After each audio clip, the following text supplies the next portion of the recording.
সেদিন ওয়েদারটা এত বেশি সুন্দর ছিল, মানে মাত্র বৃষ্টি শেষ হলো। তো এই তো যেহেতু আমার বোনের মেয়ে হয়েছে, তো তার বাবা হচ্ছে এখন সবাইকে মিষ্টিমুখ করাবে। তো সেই জন্য এখানে এই তো মিষ্টি কিনতে চলে আসলাম।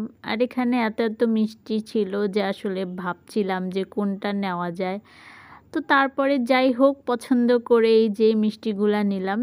আর এগুলো হচ্ছে প্যাকেট করছিল। আর মিষ্টি দেখে আমার হচ্ছে একটা মিষ্টি খেতে ইচ্ছা করলো। তো যেহেতু আমি একটু স্পেশাল মিষ্টি খাবো, তো হচ্ছে এখানে ছানার মিষ্টিটা নিয়ে নিলাম। আমাকে বলছিল যে এটা খেয়ে দেখ কেমন। তো ছানার মিষ্টি তো বরাবরই অনেক বেশি মজার হয়। তো মিষ্টিটা খাচ্ছিলাম, মাশাআল্লাহ মিষ্টিটা অনেক বেশি মজার ছিল। তো এখানে আমাদের মিষ্টি টিষ্টি সব নেওয়া হয়ে গেছে। তো বাসার আশেপাশে নিচতলাতে আন্টিরা, ২ তলাতে আন্টিরা আছে।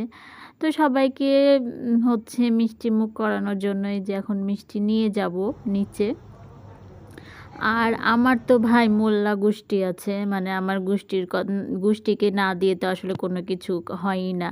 তো এখন মোল্লা গোষ্ঠীকে দেওয়ার জন্য এই তো বাইরে বের হয়ে গেলাম। তো ফার্স্টে আমার কাজিনের বাসায় গেলাম, আমার ঝগড়াটি কাজিনের বাসায়। তো ওকে এখানে দিয়ে ওর বাসাতে আর যাব না, কারণ আরও ২-৩ জায়গায় যেতে হবে। তারপরে চলে যাচ্ছিলাম আমার বড় চাচার বাসায়। তো আমার বড় চাচার বাসা থেকে হচ্ছে আমার দাদি বাসায় চলে যাব। তো সেই জন্য ওখানে আর বেশিক্ষণ বসবো না। তো এই ছিল আমার ছোট্ট একটা ভিডিও। আমার কুটু শোনার জন্য সবাই দোয়া করবেন। আল্লাহ হাফেজ।